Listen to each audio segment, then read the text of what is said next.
All right, guys. So this video is about the inverse functions. Okay. So inverse.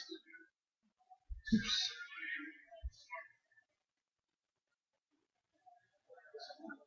inverse functions.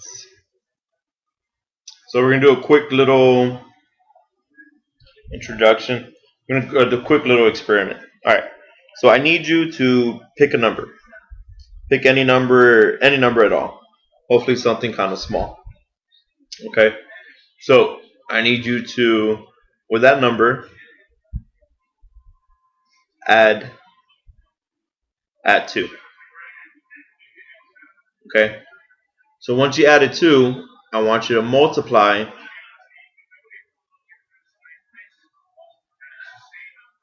by 10. Okay.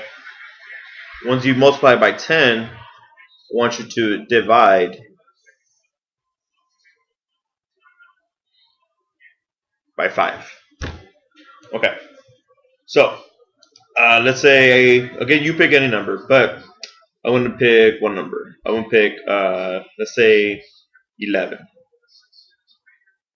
So my number was 11. 11 plus 2 is 13. Plus 10, times 10 is 130. Divided by 5, let's see, it's 10, so that's 26. So my number, the final number that I got was 26. So if I told you my number and I told you the steps I had, can you figure out the number I started with? And the answer should be yes. Just like we did in the warm-up. We have to work backwards. If we know the ending and we know the changes that we did, we should be able to figure out the beginning part. Okay? So, in order for us to find the beginning, so we have our ending. So we have our beginning number, right? Then we do stuff to it, and we get the end. Okay. If we have the end, and we know the stuff, then we should know the beginning. Okay? So in order for us to do this, we need to work backwards. But in order for us to work backwards, there has to be a specific order of working backwards. We can't start from here, right? Like when putting on your shoes. You put your pants on, your socks on, then your shoes. You just can't take off your socks before you take off your shoes, or take off your pants before you take off your shoes, right? So there's a certain order you need to do this in order to get to the result you want to do. So we need to work backwards. So if I started with 26, okay, we're going to work backwards. Okay, so working backwards. Well, what does that mean? Does that mean are we going to divide by 5? Well, no. We have to work backwards. So in order for us to work backwards, we need to do the opposite. Okay? So working backwards means do the opposite.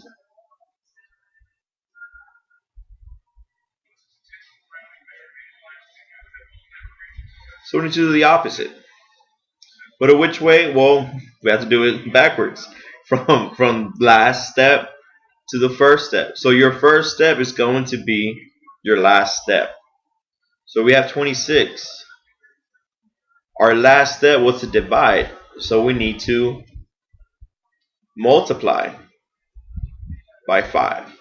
We multiply by 5, we get 130. Okay? The next step said, the step right before dividing was to multiply. So again, we need to do the opposite. So, what is the opposite of multiplication? Hopefully you're saying division. So now we have to do division. So it's 130 divided by 10. This was 13. And my first step was adding by 2, which is now going to be my last step. So that was add 2. So the opposite of addition is subtraction. So we're going to subtract 2. So now our number was 11. This is correct. So we work backwards doing the opposite things, right? Putting on your shoe, the opposite of putting on your shoe is taking off your shoe. The opposite of dividing is multiplication. Opposite of multiplication is division. Opposite of addition is subtraction, right? You're working out backwards and doing the opposite of what you did. Okay? This essentially is called the inverse. Working backwards and doing the opposite is an inverse. Okay? So our inverse always gets us back to our original, to our beginning. Okay? So we can do any weird, crazy amount of steps. We work backwards, and then we're gonna get our original thing. Okay. So let's write an equation with this.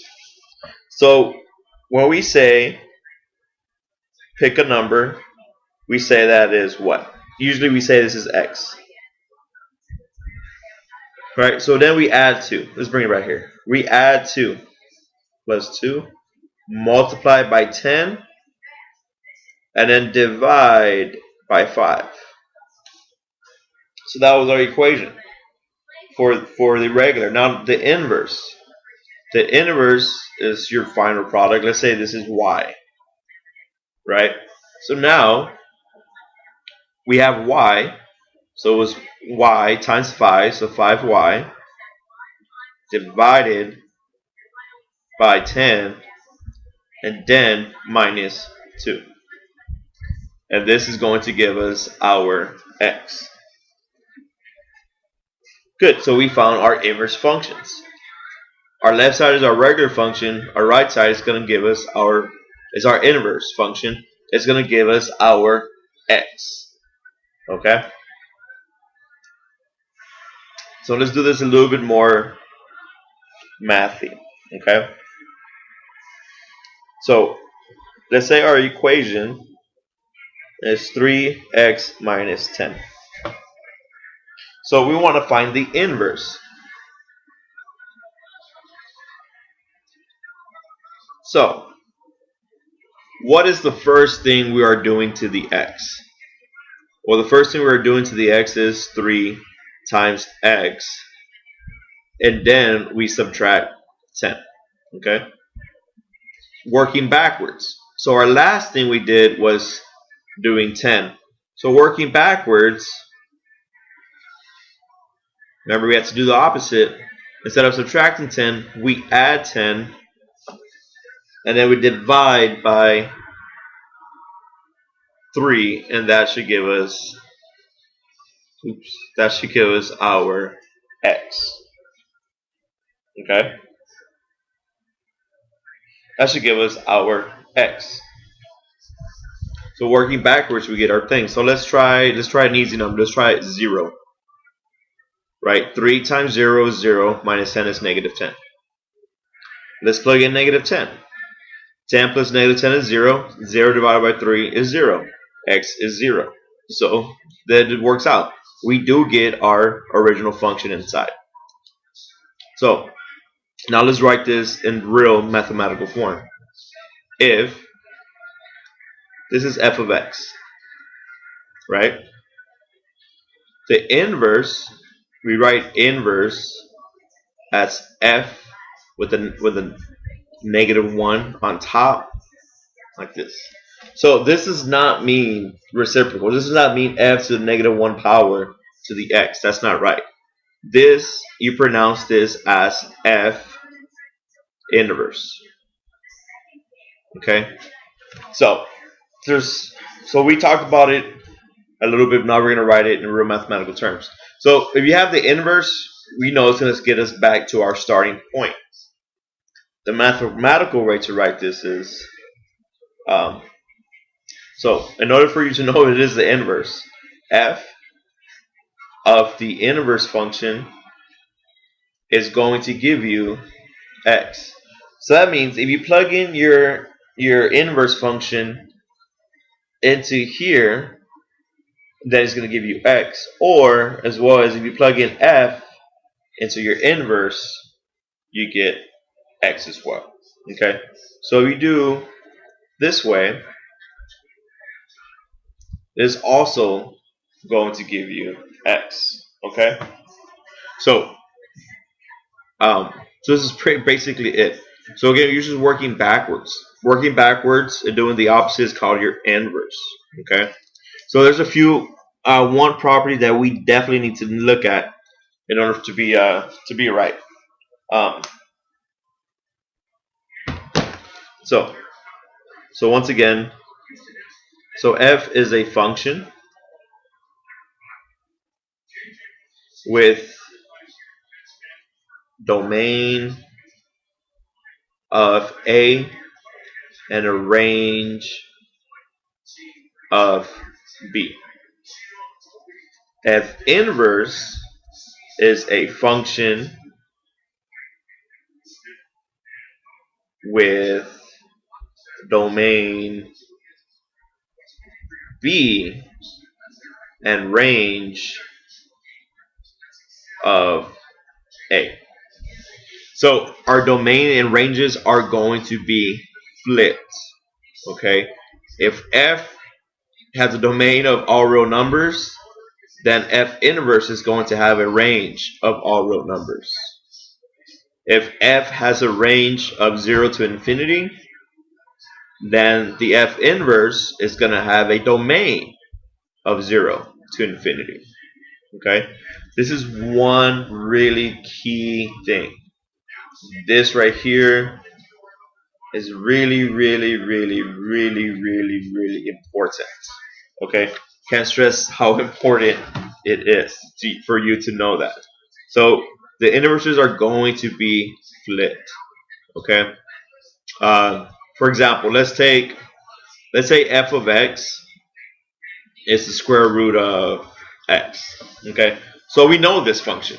We know that the domain for this function is 0 to infinity, and the range is from 0 to infinity. Oh, you know what? Let's change this. Let's say x minus 1. So the square root of x minus 1.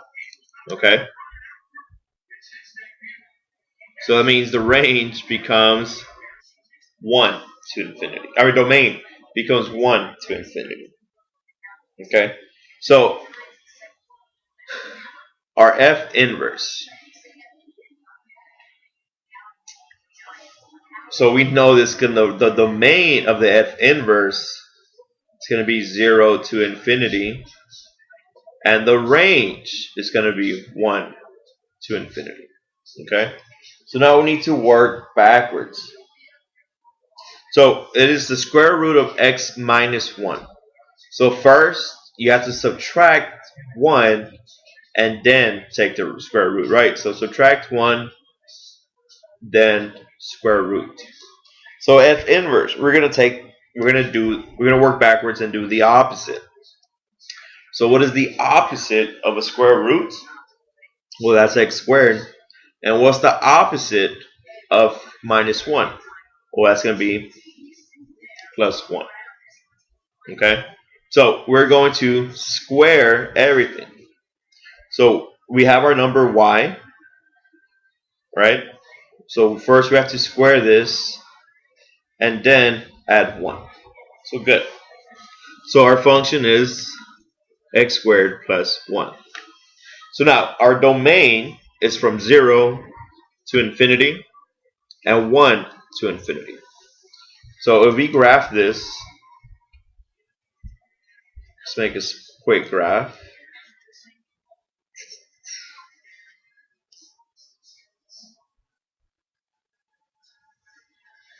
Let's make a quick graph. We're going to graph the square root of x minus 1. We're going to do that in blue.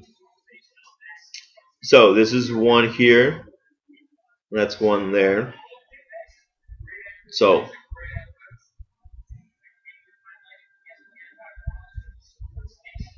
this is square root of x minus 1. So now we're going to draw x squared plus 1. So x squared plus 1. We know how to draw this as well because we know our pairing functions. So it's from 1 and up. But now we have to pay attention. It says our domain is from 0 to infinity. 0 to infinity means just this quadrant here. So we're going to go up. Okay. So yes, I know that we usually draw x squared plus 1 as a parabola, right? It's 100% correct. We do draw it this way. But for this, our parabola is the domain will be negative infinity to positive infinity. Now we don't want that. Our domain is from 0 to infinity. So we do not use this part. Okay? We only use this part. Now, so this is the inverse. This is the way it works. Now let's do it the opposite way. Let's see if that works. Okay? So keep this graph on the same paper. We're going to turn the page. I'm going to turn the page, but you're going to do the next graph in the same sheet, okay? So now let's say f of x is x squared plus 1. So now our domain for this one is all real numbers, right? And our range is 1 to 0, 1 to infinity. So now our inverse function, we know has to have a range of, a domain of 1 to infinity and a range of negative infinity to infinity. Okay? So, what's happening to the x? So first we square it and then we add 1. So we have to work backwards. So first we subtract it, and the opposite of a square is to take the square root. Okay? So now, let's graph both of them. If you have a graphing calculator, you can go ahead and do this as well. So one's up here, so this is x squared plus 1. So now we're going to graph x, the square root of x minus 1.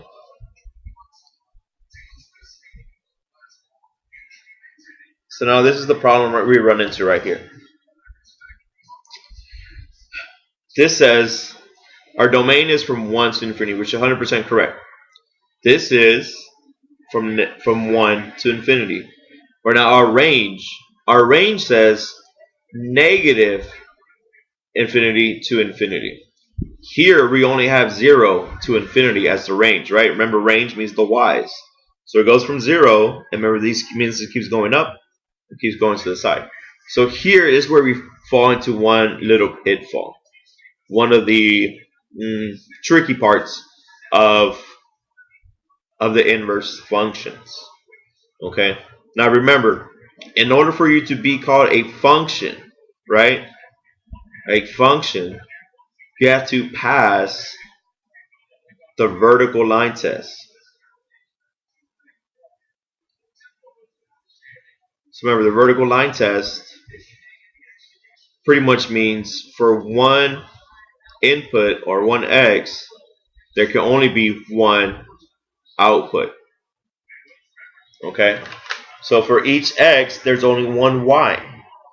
If you have one x and two y's, you cannot do that.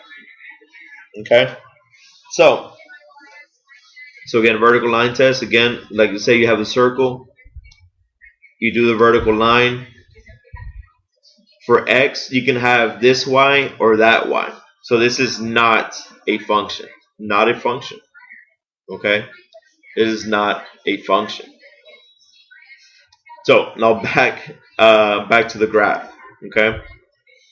So we have the square root of x minus 1. The domain is 1 to infinity. The range is from negative infinity to infinity.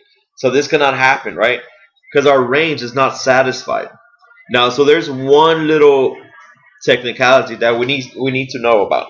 So when you take a square root of a um, of a square, you don't know what the side was, right? Because if you say, because remember, 2 squared is 4. If you take the square root of 4, you can get 2. But also, negative 2 squared, that is also 4. You take the square root of 4, that's 2. But wait a minute. Here I plugged in 2, and here I plugged in negative 2. Okay? So do you know which one I use if I just give you 4? No, you do not, right? So since we do not know, every time you take the square root of a number, it can be, it's called plus or minus. Okay?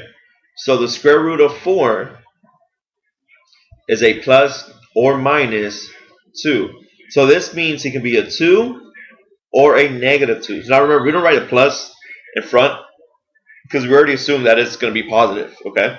So I already know it's positive. We don't say positive 2. We should say 2. Okay?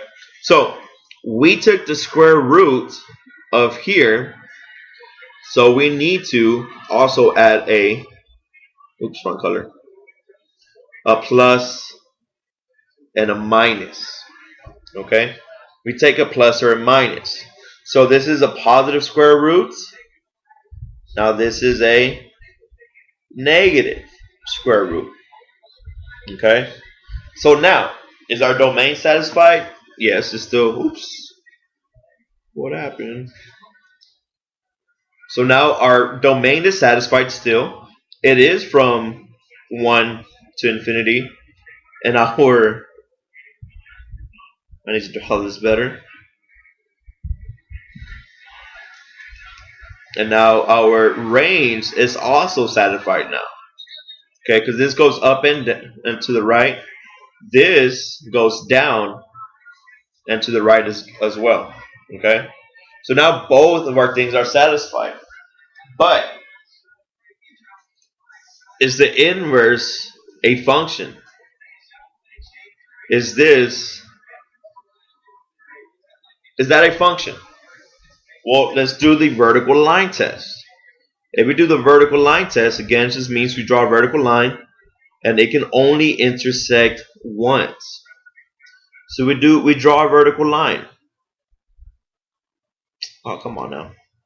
We draw a vertical line. It intersects here and it intersects here. So is this a function? No, this is not a function. Okay? So x squared plus 1, the inverse is plus or minus x minus 1. But it is not an inverse function. Okay? So we can draw it. We can clearly see it is an inverse because it has the same range. It has the appropriate range, appropriate domain. Remember, they just flip-flopped, right? But it is not a function.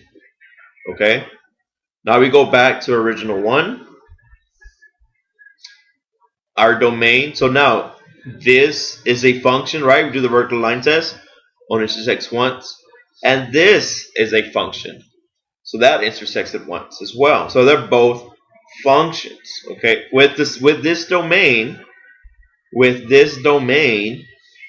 the inverse is a function. But now with this domain of negative infinity to infinity, this is not a function. So a little bit confusing. But now let's see why. Okay, so now we have the vertical line test. So there has to be a horizontal line test. Horizontal line test just means it's just a 1-to-1 function. Okay? So a horizontal line test, if it intersects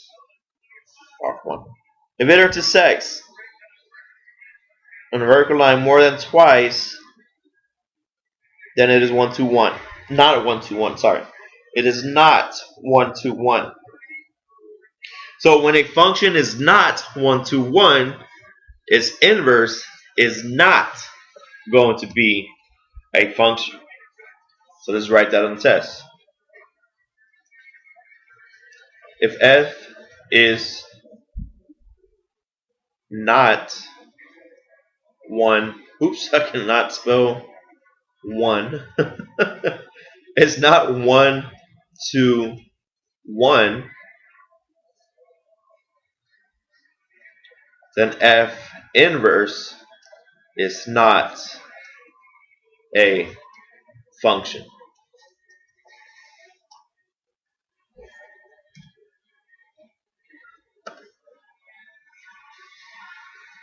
Alright, so again, if f is not 1 to 1, then f inverse is not a function. Okay? Now that doesn't mean we cannot graph it, because we clearly graph the other ones. So now, the shortcut way of graphing. So to be the inverse, in order for you to graph it, it needs to be reflected across the y is equal to x line.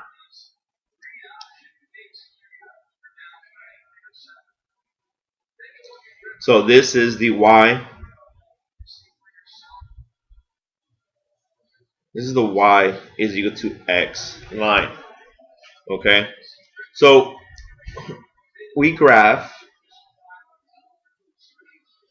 x squared. We reflect it across the y is equal to x line. And we get this point. Okay? So every time you reflect the inverse over y is equal to x, you get the graph. Now again, if you can graph it, that doesn't mean it's a function, right? Because the vertical, we do the horizontal line test. So this is not 1 to 1. So this is not 1 to 1. We know if it fails the horizontal line test, we know it's going to fail the vertical line test as well for the inverse. Now let's go back to the other graph. Okay, x is equal to 1. I mean, y is equal to x. That's like that. So you reflect it over the y is equal to the x line. We get that. Alright, my settings is really bad. But if you get your calculator, you're going to see that it is x plus 1. You know what? Let's do this in the calculator real quick. So it's still graphing. No, not Desmos. Desmos. Oh, come on. Come on, internet.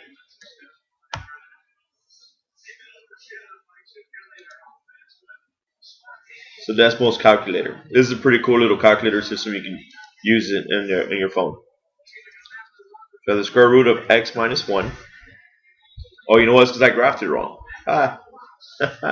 Hopefully you're shotting that in your in your computer at home. My bad, I just graphed it wrong. So this is actually x plus 1, right? Because we moved it to the right, so x minus 1 should be here. So if you caught that mistake early on, please let me know. If you didn't, then don't lie to me. Okay? So you reflect it over the y is equal to x line. So this you reflect it over means you're going to switch your x and y points. Okay? So we graph it here. If we draw the y is equal to x line, you can see that. Okay? So now let's look at negative square roots of x minus 1.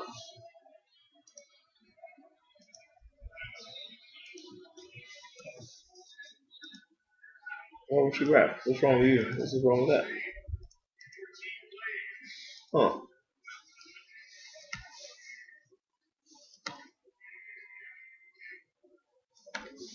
Times that.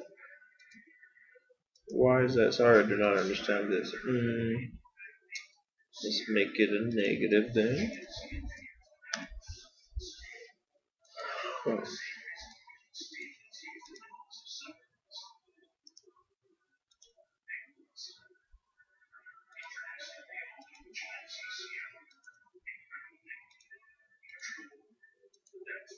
Alright, so apparently this cannot do that. So that's weird. Alright, whatever. So, again, if you reflect this over here, like we did on this, you can see this is still the inverse, okay? So, just like I said, when you reflect over the x, or the y is equal to the x-axis line,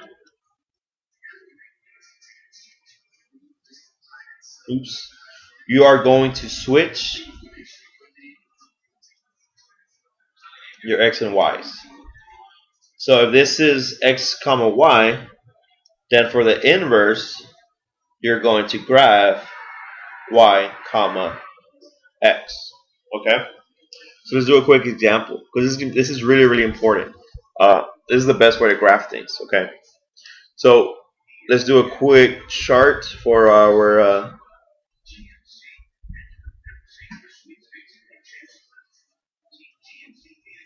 f inverse. Okay, so remember we said this is the square root of x, and this is x squared. So we start with 0, 4, and 9. So this is 0, 2, and 3. So now this means that we go from 0, 2, and 3. We square all these, we get them backwards. Okay, right?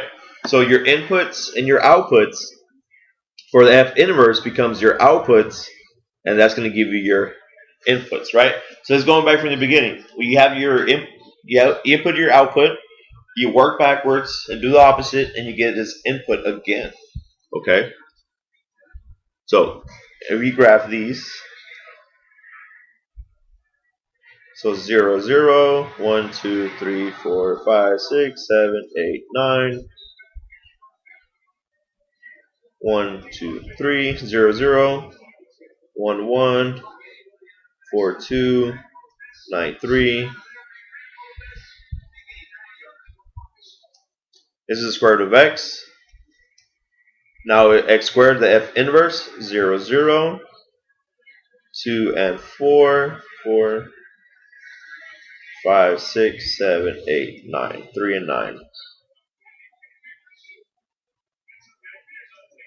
Alright, that's not pretty, but you understand. Okay, we switched the x and y points. Okay, so to graph inverse, we have to switch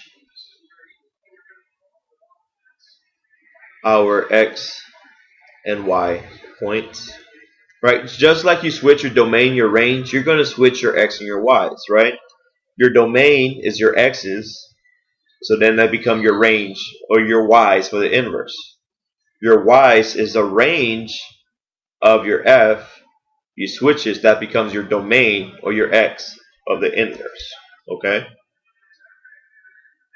So in order to graph the inverse, you should switch them, just like we did here. This was f of x. This is the inverse, f inverse. We switched our y's, they became x's, and our x's became y's. Okay? In class, we're going to do it the mathematical way. So as long as you know you're switching your x and your y's, and you know how to check for 1 to 1, you're pretty much going to get all the stuff right and pick it up right away. Okay? So again, the main important thing for now is to graphing it is just to graph. When you graph the inverse, you're just going to switch your x and y points. Okay? You just flip it. All right? That's pretty much it. See you in class.